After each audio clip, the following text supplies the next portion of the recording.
Hi guys, අපි ආවා පොඩි රවුමක් ඇත්තම කියනවා නම් මං ආසම කරන තැනක් මම කවදාවත් ඇවිල්ලා නැහැ. මෙතන මම ආව ෆස්ට් ටයිම් මේ. පුදුමාකාර ලස්සනයි. ඔයගොල්ලන්ට පේනවා ඇති මේ පස් තනිකරම රතු පාටයි. රතු පාට පස් තියෙන රතු පාට පොළොවකට තමයි අපි මේ ආවේ. මේක කොහමද ඇවිදගෙන යද්දී ලස්සන ග්‍රවුන්ඩ් එකක් වගේ ලස්සන ප්ලේස් එකක් තියෙනවා ඉස්සරහට. මේ වගේ තියෙන්නේ කටු ලැහැබවල්. ඒ කියන්නේ අර වියලි කලාපේ අපිට දකින්න තියෙන කටු පිරිච්ච පඳුරු වගේ තියෙන ඒ වගේ ප්ලේස් එකක්. ඒ කියන්නේ ඒ වගේ කැලයක් තියෙන්නේ. ඒ කැලේ පහු කරගෙන ආවට පස්සේ තනින් රවුමට වැවිච්ච ඒ වගේම පඳුරු තියෙන පොඩි ප්ලේසස් තියෙනවා. හරිම ලස්සනයි. මෙහෙම ඇවිදගෙන යද්දී මේක අර ගෝල් අර මට කියන්න තේරෙන්නේ නැහැ. ඒක රවුමට වගේ තියෙන ඒ වගේ තියෙන්නේ. ඒ කියන්නේ මේක ඇවිදගෙන යද්දි මේක කන්ද උඩට ගියාම කන්ද උඩ තියෙන්නේ වෙනමම view එකක්. ඊට පස්සේ එතනින් පහළ බලද්දි තමයි ඇත්තටම ලස්සන පරිසරය හම්බ වෙන්නේ. මෙහෙම ඉස්සරහට ඇවිදගෙන ගියාට පස්සේ අපිට දකින්න හම්බ වෙන ගොඩාක් දේවල් තියෙනවා. මේ වගේ තියෙන තනකොළ උනත් ගොඩාක් වෙනස්. මේ තනකොළ උනත් අපිට ඒ කියන්නේ අර මල් පැලයකට හදාගන්න පුළුවන් විදිහ හරි අමුතුම නිකන් ජාන විකෘති වෙච්ච වගේ හරිම ලස්සන තනකොළ වර්ග තියෙනවා. ඒවා මේ ඇත්තටම පොඩ්ඩක් අරගෙනත් ආවා මේ ඉඳන් කියලා හිතාගෙන. කොහොමරි මේක පාරේ යොම දිගට ඇවිදගෙන ගියාම මේ වගේ මෙම කන්දක යන්න තියෙනවා. ලොකු උලම් පාරක් තියෙනවා. මේ උලම් පාරට ඇත්තටම අර මේ අපි පිටිපස්සට ආයෙම ගහගෙන යනවා වගේ ඇදගෙන යනවා වගේ පොඩි ඒ වගේ ගතියක් තියෙනවා.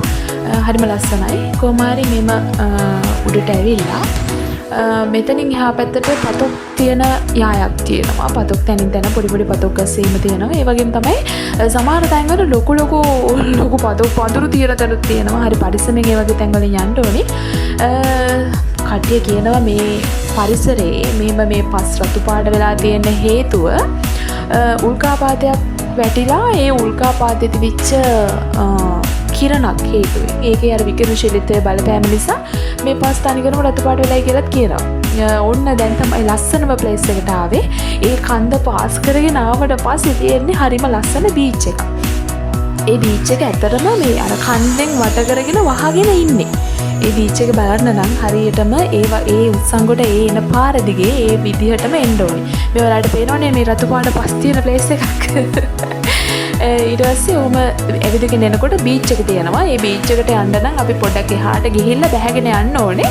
අපි මෙහෙම උඩින් ආවා. උඩින් ආවට පස්සේ මේ වගේ ලස්සන view එකක් තියෙනවා. ඉස්සරහින් අර කළු පාටට කළු තඩි ගල් පර්වත එහෙම තියෙනවා. ඊට පස්සේ කට්ටිය ඉන්නවා. ටික දෙනෙක් ඉන්නවා. ගොඩාක් අය නැහැ. මොකද ගොඩාක් කට්ටිය මෙතන ගැන ගොඩක් දන්නේ නැහැ. මෙතන ගැන දන්න පිටි ටික කියන්නේ පොඩි පිරිසක් විතරයි ඉන්නේ. මේ ටික අර පස් හොදගෙන ගිහිල්ලා ඒ කියන්නේ අර චුට්ට මෙහාට ඇවිල්ලා තියෙන්නේ. නැත්තම් ඉස්සර තිබුණේ නෑලු ගොඩාක් මෙහාට ඇවිල්ලා. ඔය දැන් මේ පස් හොදගෙන ගිහිල්ලා අර පාංශු කාදනය කියන එක ගොඩාක් හොඳටම පෙන්වන තැනක් තමයි මෙතන. පස් කැඩි මේ ඊ පෙරේද වුණත් පස් කැඩි ගිහිල්ලා තියෙනවා අලුතෙන්. ඒ කියන්නේ ඒ තරම් අර පුදුම විදියට කන්දේ තියෙන පස් කඩාගෙන ගිහින් තියෙනවා. පුදුමාකාර ලස්සනයි. ඔයගොල්ලෝ මං හිතනවා කවදාවත් ඇවිල්ලා නැතුව ඇති කියලා. සමහර විට එක්කෙනෙක් දෙන්නෙක් ඇති මේ වගේ තැන් වලට යන්න ආස කරන හරි මේ වගේ තැනකට ඇවිල්ලා තියෙන හරි මෙතනට ඇවිල්ලා තියෙන කවුරු හරි ඇති. ඒ වුණාට මම නම් ඇත්තටම ඇවිල්ලා තිබුණේ නැහැ. මේක මගේ ෆස්ට් ටයිම්. හරිම ලස්සනයි. මම ඇත්තටම ආසයි මේ වගේ තැනකට. ඒ කියන්නේ එන්න මම පුදුමාකාර ආසාව. ඔයාලට පේනවා ඇති මේ ගල අර උණු වතුර වැටිලා රවුන්ඩ් හැදිච්ච වගේ ඒ වගේ තමයි මේ මෙතන ගල් සේරම තියෙන්නේ. ඒක අර කට්ටිය කියන විදිහට නම් සමහර අය කියන විදිහට කියන්නේ මේ අර උල්කාපාතේ වැටෙන වෙලාවේ වැටුණු මොනවද දියරයක් නිසා ඒක ඔහෙම වුණා කියලා හරියටම ඇත්තටම කියන්න දන්නේ නැහැ. මෙතන ලස්සන බීච් එකක් තියෙනවා. ලස්සන view එකක් තියෙනවා. ඕගොල්ලන්ටත් එන්න පුළුවන්. ලස්සන බලන්න පුළුවන්. එන්න ඇවිල්ලා බලන්න මොන වගේද කියලා. හම්බන්තොට පාරේ එනකොට උත්සංගොඩ කියලා සර්ච් කරන්න Google Map එකේ ඔයගොල්ලන්ට එන්න පුළුවන්. ගොඩක් ලස්සනයි. ඇවිල්ලා බලන්න.